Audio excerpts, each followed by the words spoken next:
Gendarmes ivoiriens arrêtés au Burkina Faso, comment Traoré veut faire pression sur Ouattara. 2 gendarmes ivoiriens ont été arrêtés le 19 septembre à la frontière burkinabé et transférés à Ouagadougou.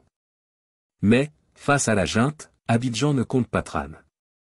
Depuis leur arrestation, le 19 septembre, dans le village de Kouamyar, en territoire burkinabé, on est sans nouvelles des 2 gendarmes ivoiriens. Ils étaient en poste à l'escadron de Bouna, dans le nord-est ivoirien, lorsqu'ils se sont retrouvés par inadvertance de l'autre côté de la frontière après une course-poursuite avec des orpailleurs.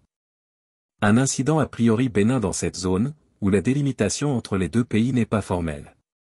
Sauf que les 2 éléments, dont les identités sont pour le moment tenues secrètes, ont été transférés à Ouagadougou. Politisation du dossier. Et ce transfert suscite beaucoup d'interrogations à la présidence ivoirienne.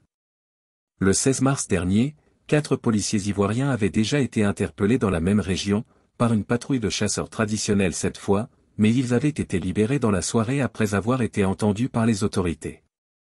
Selon nos informations, les autorités ivoiriennes ont donc entamé des discussions informelles avec Ouagadougou afin d'obtenir leur libération.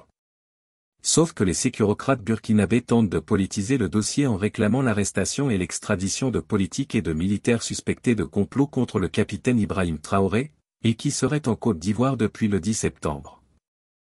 Échange limité. Mais Abidjan ne compte pas transiger et continue de réclamer la libération de ses gendarmes. Les relations entre la Côte d'Ivoire et le Burkina Faso se sont peu à peu détériorées depuis qu'Ibrahim Traoré s'est rapproché de la Russie, notamment par l'intermédiaire de son voisin malien Assimi Goïta.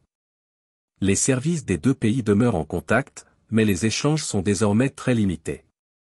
Côté ivoirien, ce dossier est géré par le Conseil national de sécurité, CNS, dont le secrétaire exécutif est Fidel Sarasoro, également directeur de cabinet du président Alassane Ouattara, lequel suit de près cette affaire. Tout comme Téné Birahima Ouattara et le général Alexandre Apalo Touré, le commandant supérieur de la gendarmerie.